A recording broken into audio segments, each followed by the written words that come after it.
يا حبيب الله الصلاة والسلام عليك يا سيدي يا رسول الله وعلى آلك وأصحابك يا سيدي يا رحمة للعالمين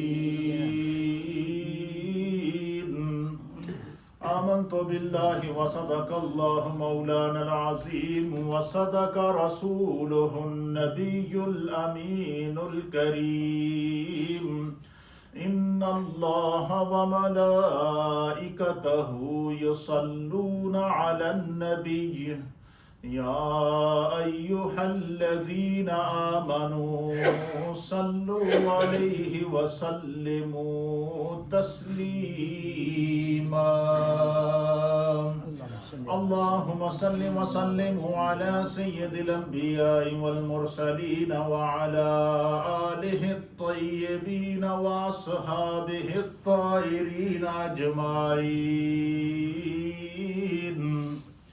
حضرات محترم، اللہ تعالیٰ کے فضل و احسان سے رمضان المبارک کا بابرکت مہینہ اور عشرۂ اخیرہ ہمارے درمیان اپنی تمام تر برکات کو لیے ہوئے، عظمتوں کو لیے ہوئے، عنایات کو لیے ہوئے، جہنم سے آزادی کے پروانے کو لیے ہوئے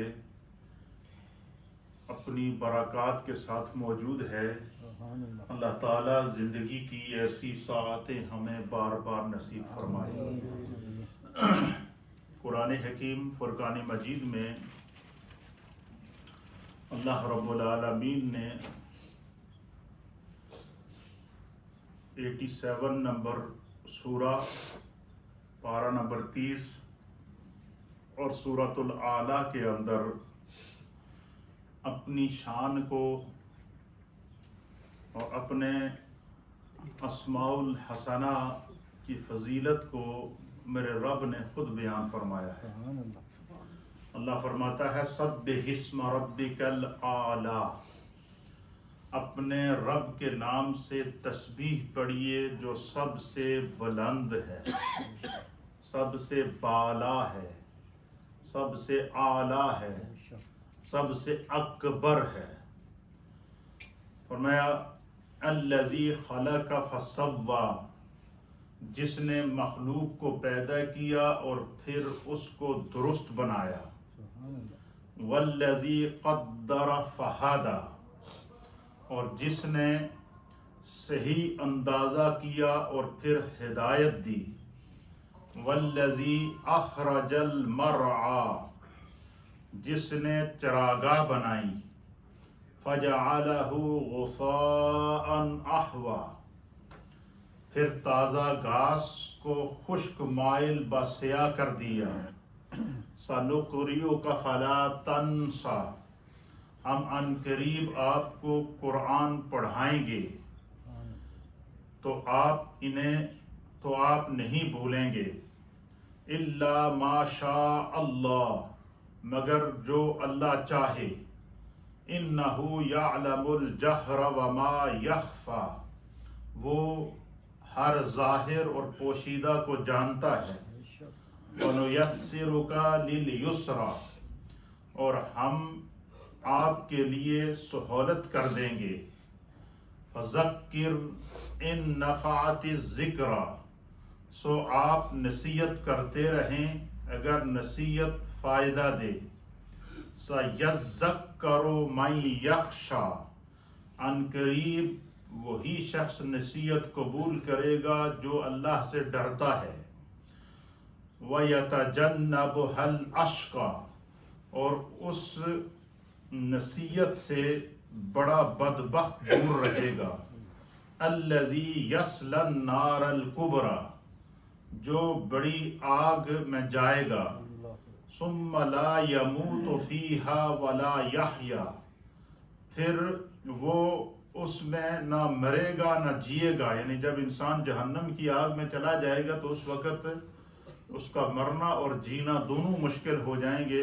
تو اس لیے اللہ تعالیٰ فرماتا ہے کہ قبل اس کے کہ جہنم کی آگ انسان کو نافرمانیوں کی وجہ سے، کفر کی وجہ سے، شرک کی وجہ سے، گناہوں کی وجہ سے وہ جہنم کی آگ میں دھکیلا جائے، تو پھر اس کو جو ہے وہ اس کا جینا اور مرنا دونوں مشکل ہو جائیں گے. اس وقت کے آنے سے پہلے اللہ فرماتا ہے کہ انسان اپنے آپ کو راہ ہدایت کے اوپر، راہ سنت کے اوپر اور نبی علیہ الصلوۃ والسلام کے بتائے ہوئے احکامات کا پابند کر دے.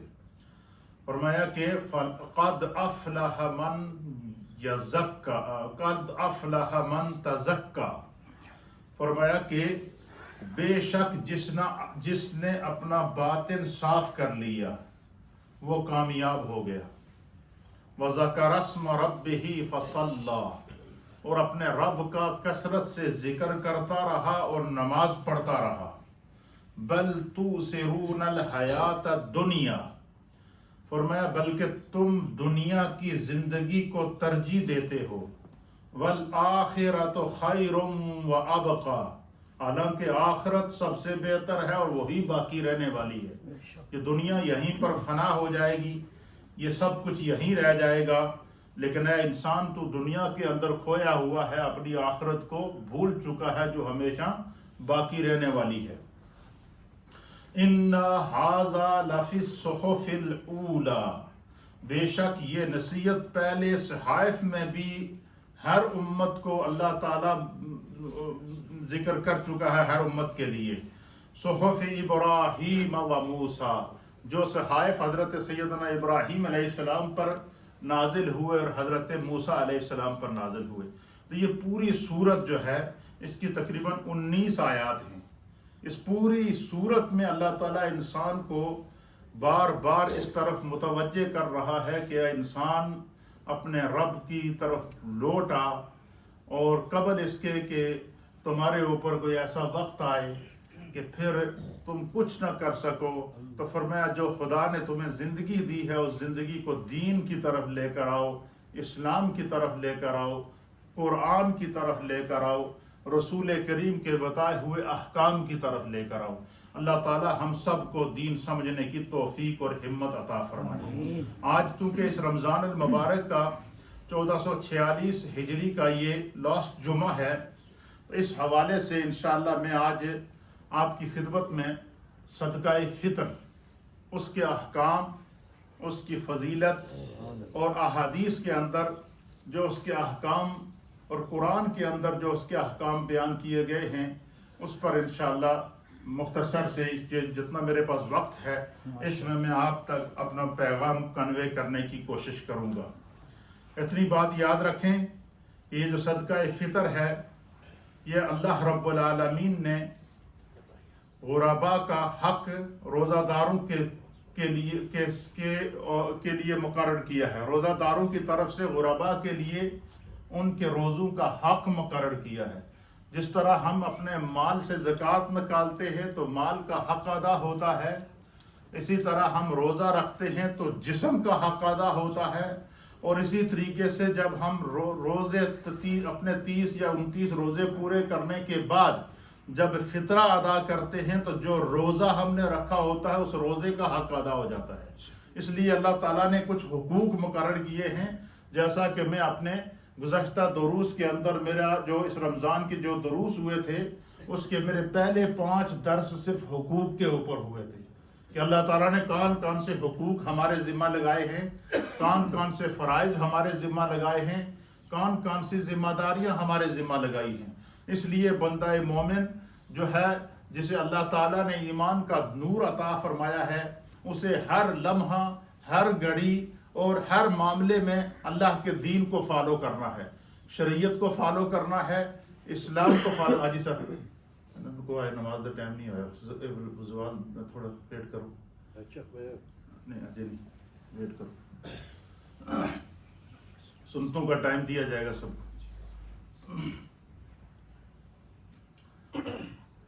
تو یہ اللہ تعالیٰ نے ہر چیز کے حقوق مقرر کیے ہیں.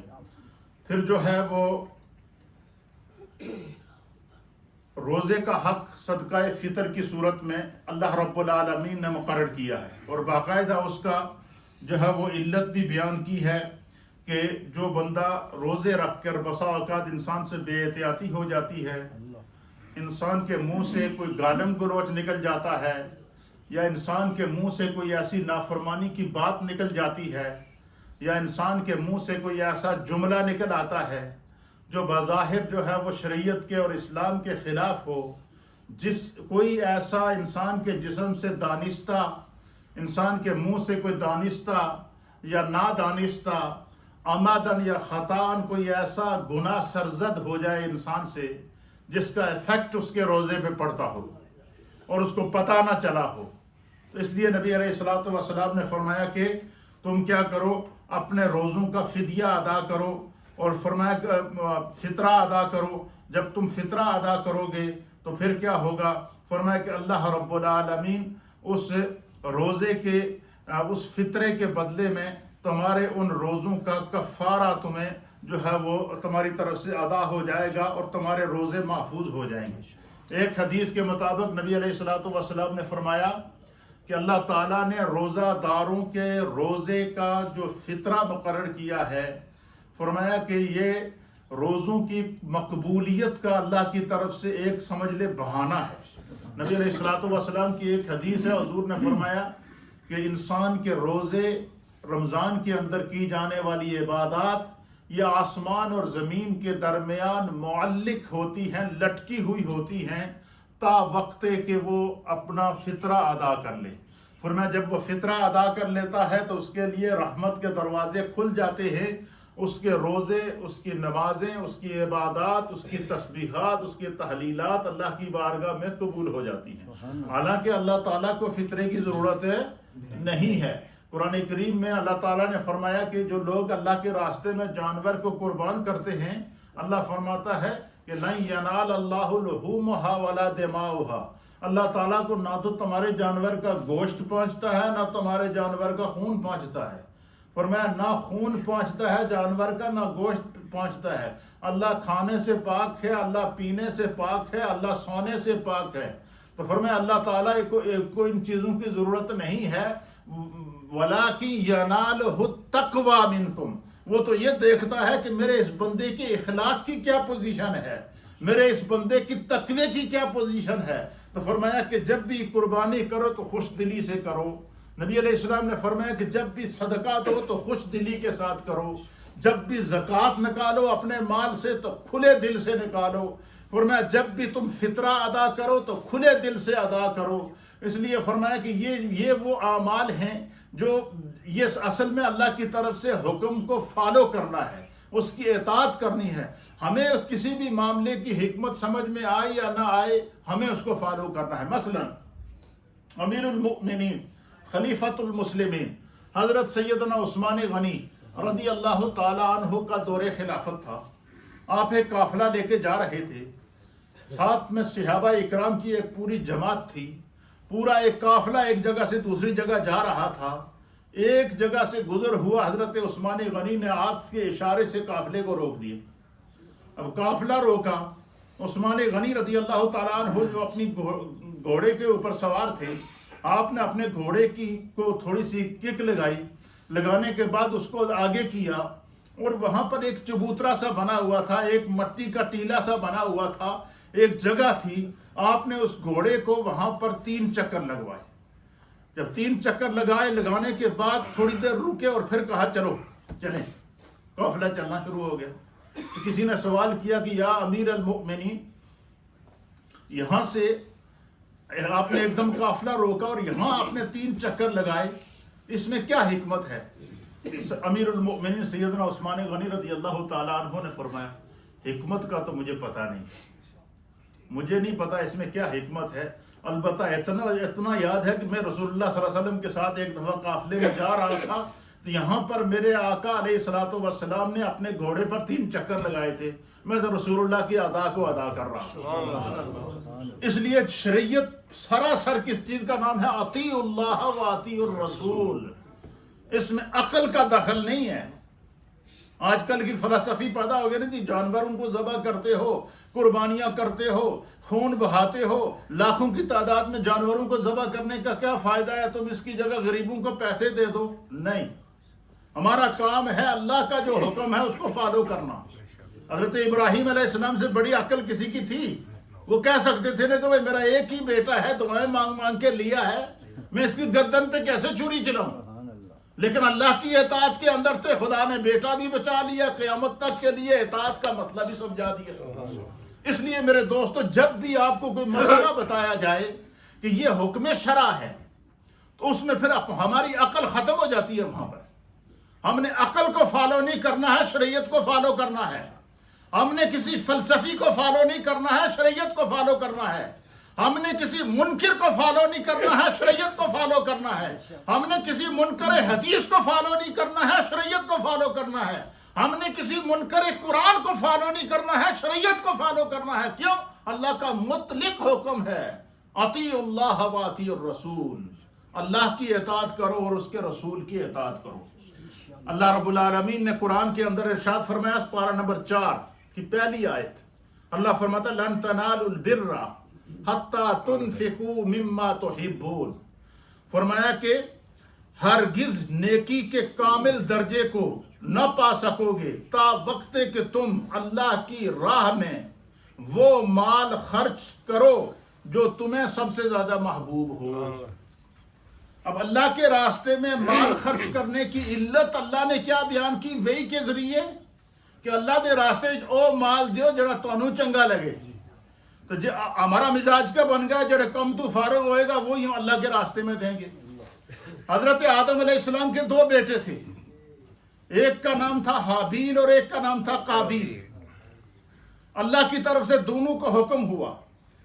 حابیل جو تھا اس کو اللہ تعالیٰ نے مال دیا تھا، اس کے پاس بھیڑیں تھیں، اس کے پاس بکریاں تھیں، اس کے پاس اونٹ تھے۔ اور جو قابیل تھا اس کو اللہ تعالیٰ نے زمیندار بنایا تھا۔ کیا بنایا تھا؟ وہ فصلوں کی وہ کیا کرتا تھا؟ کاشتکاری کرتا تھا، اور بڑی اس کو فصلیں ہوتی تھی۔ انسانیت کی ابتدا کا زمانہ تھا، اور جب ان کی فصلیں بڑھ گئی، مال بڑھ گیا، اللہ کی طرف سے حکم ہوا کہ اپنے اپنے مال کا میں سے جو تم پسند کرتے ہو اللہ کے راستے میں تم خرچ کرو۔ اب اللہ نے کیا دیا؟ اختیار دیا ہے۔ یہی وجہ ہے کہ میں نے آپ کو سورہ لقمان کی تفسیر میں بتایا تھا کہ اللہ تعالیٰ نے حضرت لقمان حکیم کو یہ اختیار دیا کہ تمہیں حکمت چاہیے یا نبوت چاہیے۔ کیا دیا؟ اختیار دیا کہ تمہیں حکمت چاہیے یا نبوت چاہیے۔ تو حضرت لقمان حکیم تھوڑی دیر سوچ میں پڑ گئے۔ سوچ میں پڑنے کے بعد پھر آپ نے اللہ کی بارگاہ میں دعا کی کہ یا اللہ مجھے حکمت چاہیے۔ کیا چاہیے؟ حکمت چاہیے۔ اچھا، اور رات سوئے ہوئے تھے، اللہ تعالیٰ نے جبریل کے ذریعے اسی رات ان کو حکمت عطا فرمائی۔ صبح جب اٹھے تو ان کی نگاہ بینا تھی، ان کی نگاہ کے آگے سے پردے ختم تھے، خالی بندے کو نظر سے دیکھتے تھے پتہ چل جاتا تمہارے اندر یہ بیماری ہے، اس کا یہ علاج ہے۔ یا کوئی بھی انسان اگر ذرا سے بھی رائے حق سے ڈگمگا جاتا نا، لقمان حکیم کو اللہ تعالیٰ نے ایسی بصیرت دی تھی کہ اس کو بتا دیتے تھے کہ اپنی سمت صحیح کرو، غلط جا رہے ہو۔ یا کوئی صحیح جا رہا ہے تو اس پہ نظر کر کے تو اس کو کہہ دیتے تھے بس قائم رہیں، آگے پیچھے نہ جائیں۔ تو کسی نے سوال کیا کہ حضرت لقمان حکیم سے، ان کے فالوور بہت زیادہ تھے، تو کسی نے ان سے پوچھا کہ حضور کائنات میں تو سب سے بلند مرتبہ نبوت ہے، نبوت سے اوپر کوئی مرتبہ نہیں ہے، اللہ نے آپ کو اختیار بھی دیا ہے، تو آپ نے نبوت کے بجائے حکمت کو پسند کیا، اس میں کیا جو ہے وہ مصلحت ہے؟ تو حضرت لقمان حکیم رضی اللہ تعالیٰ عنہ نے بڑا ایمان افروز جواب دیا۔ آپ نے فرمایا تم نے بالکل ٹھیک کہا ہے، اس میں کوئی شک نہیں ہے کہ نبوت سے بڑا منصب کوئی نہیں ہے ہی نہیں۔ آپ نے فرمایا کہ مجھ سے پہلے، آپ نے فرمایا کہ آج کے اس زمانے سے پہلے جتنے خدا کے نبی آئے ہیں ان میں سے اللہ نے اس کو نبوت عطا فرمائی ہے۔ کیا فرمائی ہے؟ خدا نے اس کو نبوت عطا فرمائی ہے، لیکن اب میرا جو مجھے خدا نے اختیار دیا ہے، تو اب میں نے سوچا کہ بھائی میں تو وہ بوجھ اٹھاؤں گا جو میرے کندھے اٹھا سکتے ہیں۔ اب اختیار تو خدا کی طرف سے ہے. اگر تو اللہ تعالیٰ مجھے اپنی طرف سے خود عطا کرتا کہ لقمان تجھے نبوت دی جاتی ہے تو پھر اس کا بار بھی اسی کے ذمہ ہوتا, اس نبوت کی حفاظت بھی وہ خود کرتا. تو اگر میں خود قبول کر لیتا تو میں نے اس لیے حکمت کو قبول کیا. کوئی کوتاہی اگر ہو بھی گئی, کوئی غلطی, کوئی کمی رہ بھی گئی تو اللہ سے معافی مانگ لوں گا, لیکن بار نبوت کو میں اپنے کندھوں پر نہیں اٹھا سکتا. ہاں اگر رب مجھے اپنی مرضی سے اور اپنی رضا سے نبوت دیتا تو مجھے لینے میں کوئی اعتراض نہیں تھا, لیکن اللہ نے مجھے اختیار دیا تو میں اسی چیز کو کروں گا نا جس کا مجھے جو ہے وہ. تو اس لیے علماء اور محدثین کہتے ہیں کہ انسان کو جو ہے نا پھر اللہ تعالیٰ, یہ اللہ کو مال کی ضرورت نہیں ہوتی, اس لیے فرمایا کہ جب بھی تم اپنے اللہ کے راستے میں کوئی کام کرو, یہ خالی خرچ کرنے کے لیے نہیں ہے, یہ عبادت کے لیے بھی ہے, یہ ریاضت کے لیے بھی ہے, یہ تلاوت قرآن کے لیے بھی ہے, یہ زندگی کا ہر وہ کام جس کے اندر گڈ ڈیڈز پائی جائیں, زندگی کا ہر وہ عمل جس کے اندر نیکی پائی جائے, زندگی کا ہر وہ عمل جس کے اندر اخلاص پایا جائے. فرمایا ہر عمل کو, نیکی کے ہر عمل کو انسان کو ہر اینگل سے خوشحالی کے ساتھ اور نیکی کے ساتھ اور اخلاص کے ساتھ کرنا چاہیے. اس لیے اللہ تعالیٰ فرماتے کہ لن تنالوا البر حتی تنفقوا مما تحبون. فرمایا کہ نیکی کا کمال درجہ یہ ہے کہ تم اللہ کے راستے میں وہ چیز خرچ کرو جو کہ تمہیں سب سے زیادہ پسندیدہ ہو. جب یہ آیت نازل ہوئی نا, حضرت ابو طلحہ انصاری ایک بہت عظیم صحابی تھے, وہ نبی علیہ الصلوۃ والسلام کی بارگاہ میں آئے اور انہوں نے عرض کی, یا رسول اللہ میرا یہ ایک کھجوروں کا باغ ہے جس کے اندر کم و پیش 700 کے قریب کھجور کے درخت ہیں, یا اس سے کم و پیش کھجور کے درخت ہیں, اور یہ سب سے بہترین کھجور ہے پورے عرب کی. اللہ نے حکم نازل کیا ہے کہ لن تنالوا البر حتی تنفقوا مما تحبون, کہ اللہ کے راستے میں وہ چیز خرچ کرو جو تمہیں سب سے زیادہ محبوب ہو. تو یا رسول اللہ یہ باغ مجھے سب سے زیادہ محبوب ہے, تو میں چاہتا ہوں کہ اپنی اس خیرات کے اوپر, اپنے اس اللہ کے راستے میں خرچ کے اوپر آپ کو گواہ بناؤں. میں اس باغ کو آپ کے قدموں پر قربان کرتا ہوں, جس کو چاہیں آپ اس کو عطا کریں. اللہ کے حبیب علیہ الصلوۃ والسلام نے اسے قبول کیا. تو اصل بچانے کا مقصد کیا ہے؟ بتانے کا مقصد یہ ہے کہ نبی علیہ الصلوۃ والسلام نے فرمایا کہ جب اللہ کے راستے میں مال خرچ کرو تو خوش دلی سے خرچ کرو. اچھا, فطرانہ کیا ہے؟ ہمارے ہاں تو یہ ہے کہ مثلا ایک فطرے کی جو کم سے کم مقدار ہے وہ 2.25 کلو گندم یا اس کا آٹا, یہ کم سے کم کیا ہے؟ اس کی کم سے کم مقدار ہے. فطرے کی زیادہ سے زیادہ کوئی مقدار نہیں ہے, یہ بات ذہن میں رکھیے گا. اس کے بارے میں اللہ نے حکم فرمایا کہ جتنا تم دے سکتے ہو فَهُوَ خَيْرٌ لَكُمْ, یہ تمہارے لیے بہتر ہے. نبی علیہ الصلوۃ والسلام نے فطرے کی کچھ حدود مقرر فرمائی ہے. وعن ابن عمر رضی اللہ تعالی عنہما, حضرت سیدنا ترمذی شریف کی حدیث ہے, امام بخاری نے صحیح بخاری میں بھی اس حدیث کو نقل فرمایا ہے. بخاری شریف کے اندر اس کا حدیث نمبر ہے 1503, سنن ابو داؤد کے اندر اس کا حدیث نمبر ہے 1607, اور ترمذی کے اندر اس کا حدیث نمبر ہے 676. وعن ابن عمر رضی اللہ تعالی عنہما, حضرت سیدنا ابن عمر رضی اللہ تعالی عنہما اس حدیث کے راوی ہیں. آپ بیان کرتے ہیں کہ فرض رسول اللہ صلی اللہ تعالی علیہ وآلہ وسلم زکوٰۃ الفطر, کہ اللہ کے پیارے حبیب لبیب نبی رحمت صلی اللہ تعالی علیہ وآلہ وسلم نے صدقہ فطر کو فرض کیا ہے, واجب کیا ہے. یہاں فرض سے مراد واجب ہے. صدقہ فطر کو اللہ کے رسول نے کیا کیا ہے؟ واجب کیا ہے. اور فرمایا کہ صاعًا من تمر, 1 صاع کھجور, 1 صاع کہتے ہیں 4.25 کلو کھجور, کیا 4.25 کلو کھجور. اچھا آپ مجھے بتائیں کہ اچھا اور پھر کیا فرمایا حضور علیہ السلام نے؟ او صاعًا من شعیر, سرکار دو عالم صلی اللہ تعالی علیہ وسلم نے فرمایا 1 صاع کھجور یا 1 صاع کھجور, 1 صاع جو, شعیر کہتے ہیں جو کو, یا 1 صاع جو 4.25 کلو جو, یا فرمایا کہ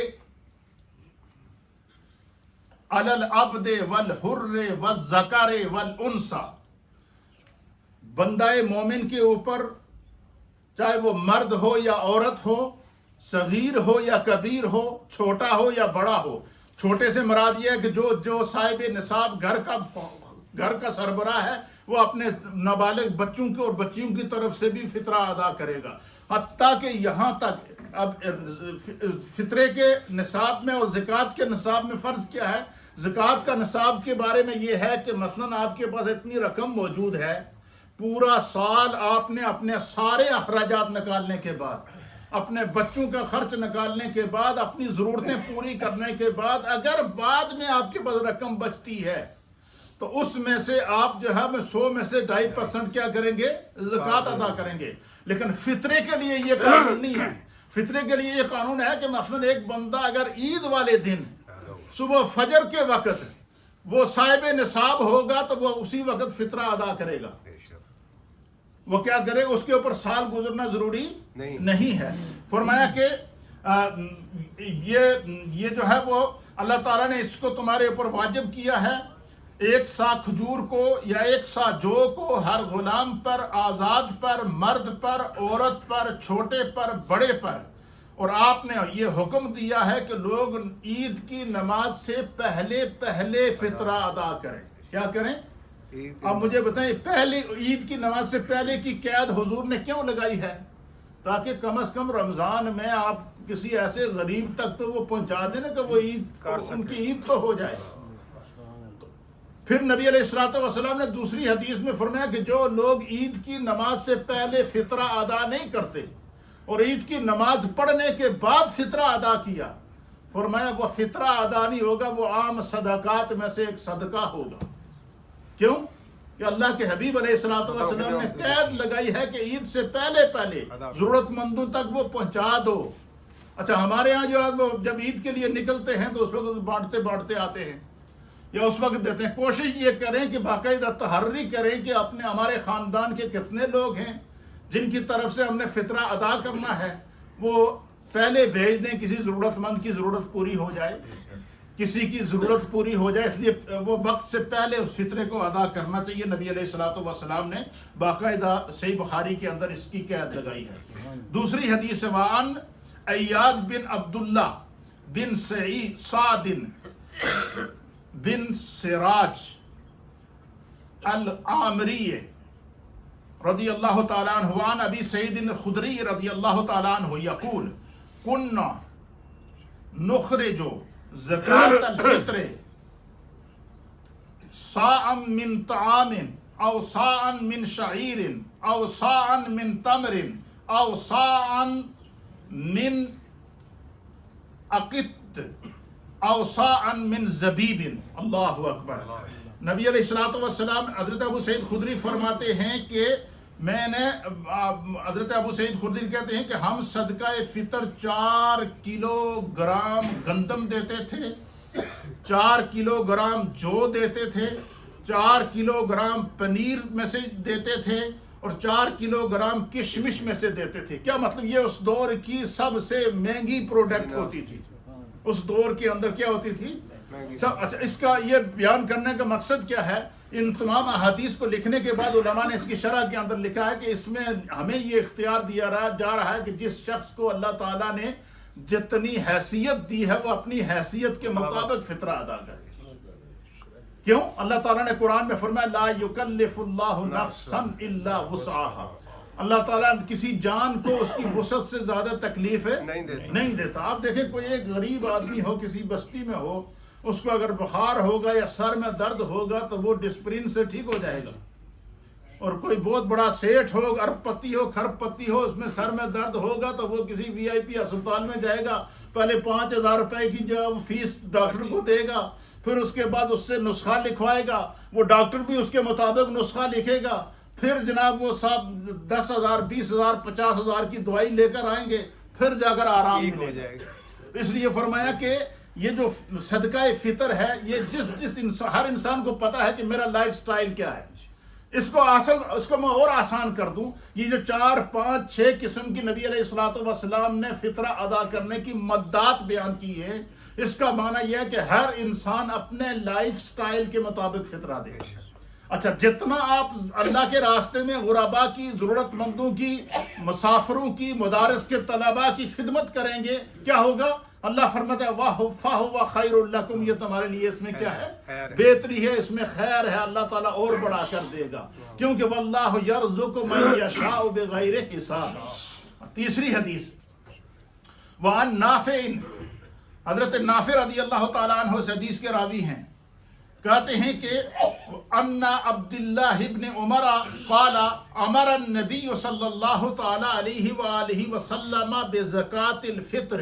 حضرت عبداللہ ابن عمر کہتے ہیں کہ سرکار دو عالم صلی اللہ تعالی علیہ وآلہ وسلم نے ہمیں حکم دیا ہے کہ ہم فطرہ ادا، صدقہ فطر ادا کریں. صاع من تمر، 1 سا 4 کلو کھجور، اور صاع من شعیر، یا جو ہے وہ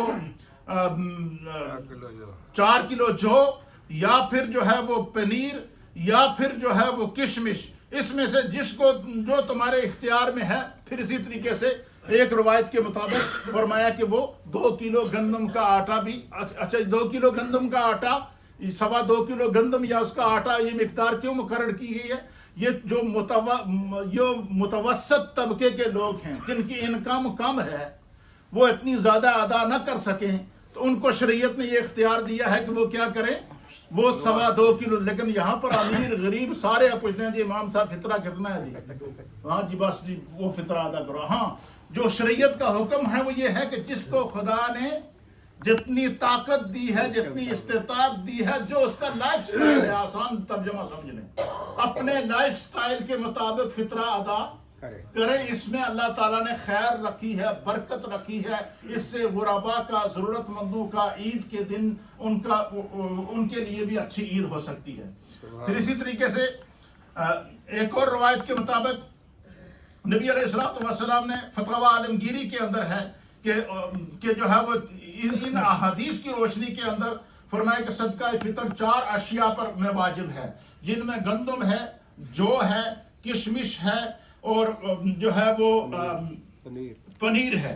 پھر اسی طریقے سے میرے استاد محترم یہ ساری احادیث لکھنے کے بعد علامہ غلام رسول صاحب سعیدی رحمۃ اللہ تعالیٰ علیہ، انہوں نے بڑی ایمان افروز بات لکھی ہے، وہ میں بغیر کم و کاست کے آپ کو پڑھ کے سناتا ہوں تاکہ ہمیں مسئلہ فطرے کا سمجھ میں آ سکے. آپ فرماتے ہیں کہ جس طرح قربانی کے جانور میں تنوع ورتھی ہے، جس میں تنوع ہے کہ کئی قسم کے جانور ہوتے ہیں، ہر انسان اپنی پسند کے مطابق جانور لیتا ہے یا نہیں لیتا ہے؟ آپ مجھے بتائیں، قربانی کے جانور ہم لیتے ہیں، اور پاکستان میں دیکھیں یا اسلامی ملکوں کے اندر دیکھیں کتنے بڑے بڑے جانور ہوتے ہیں، لاکھوں کی ان کی قیمتیں ہوتی ہیں یا نہیں ہوتی ہیں؟ یہ بہت اچھی بات ہے، بندہ اپنی اس کے مطابق قربانی، حضور علیہ السلام نے فرمایا کہ اچھے انداز سے قربانی کرو. کیوں؟ یہ تمہارے لیے کیا بنے گی؟ فرمایا یہ تمہارے لیے سواری بنے گی پل صراط پر. تو اسی طریقے سے آپ فرماتے ہیں کہ جب ہم قربانی کے جانور کے اندر، اسی طریقے سے ہمیں صدقہ فطر کے اندر بھی تنوع کرنا چاہیے کہ جس طرح قربانی کے جانور کے لیے ہم اچھا جانور تلاش کرتے ہیں، اسی طرح اگر کسی کو خدا نے توفیق دی ہے کہ وہ ضروری نہیں کہ 5 پاؤنڈ ہی فطرہ دے، وہ اس سے بڑھا کر بھی دے سکتا ہے کہ ہمارا جو ڈیلی کا لائف سٹائل ہے، کھانے پینے کا، وہ کیا ہے، اس کی مقدار میں جو ہے وہ جتنا بڑھا کر اللہ کے راستے میں خرچ کریں گے. فرمایا کہ اس کی کئی اقسام ہیں. فرمایا جو لوگ جس حیثیت کے مالک ہیں وہ اسی حیثیت سے فطرہ ادا کریں. کیا ہے؟ اسی حیثیت سے. مثلا فرمایا کہ جو کروڑ پتی ہے وہ 4 کلو پنیر میں سے دے. فرمایا جو اسی طریقے سے لکھ پتی ہے وہ 4 کلو کشمش میں سے دے. اسی طریقے سے جس کو اللہ نے اور مال و دولت دیا ہے وہ جو ہے وہ 4 کلو کھجور میں سے دے.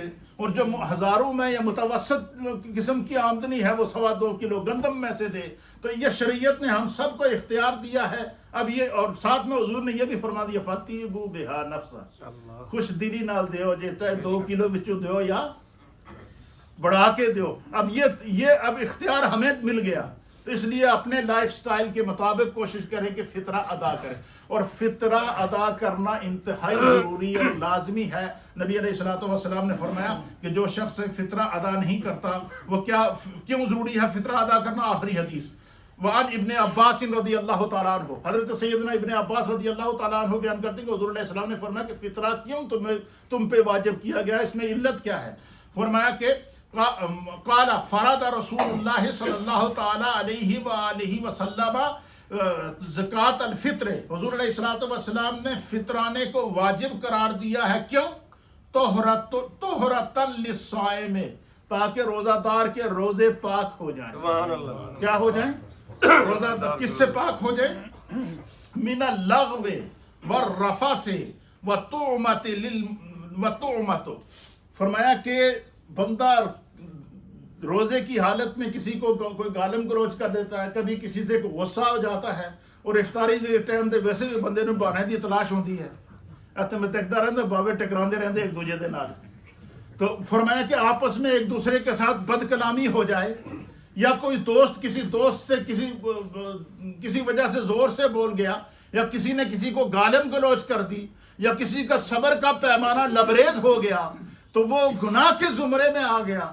تو فرمایا اللہ تعالیٰ نے یہ فطرانہ تمہارے اوپر کیا ہے تاکہ تمہارے جو روزے رکھنے کے باوجود جو تم سے چھوٹے موٹے گناہ ہوئے ہیں، کمیاں ہوئی ہیں، کجیاں ہوئی ہیں، سستیاں ہوئی ہیں، خدا ان کو پورا کر دے۔ اللہ کو پیسوں کی ضرورت ہے نہیں ہے، خدا کا کوئی بینک اکاؤنٹ بھی نہیں ہے۔ ہاں، جو خدا کے راستے میں خرچ کرتا ہے وہ اسی خرچ کرنے والے کا بینک بیلنس بنتا رہتا ہے، اور قیامت والے دن اللہ تعالیٰ ان صدقات کو پہاڑوں کی صورت میں، اس کی نیکیوں کی صورت میں شامل کر کے اس کے عذاب۔ اس لیے میرے دوستو، عید الفطر سے پہلے اپنا فطرہ مستحقین تک، ضرورت مندوں تک، مدارس کے طلباء تک اور جو مستحقین ہیں ان تک پہنچائیں، اور عید کا انتظار نہ کریں، ورنہ ہمارے حضور علیہ السلام نے فرمایا کہ جس نے عید کے بعد فطرہ ادا کیا وہ فطرہ نہیں ہے، وہ اس کی طرف سے ایک عام صدقات میں سے ایک صدقہ ہے۔ اللہ تعالی ہمیں دین سمجھنے کی توفیق دے۔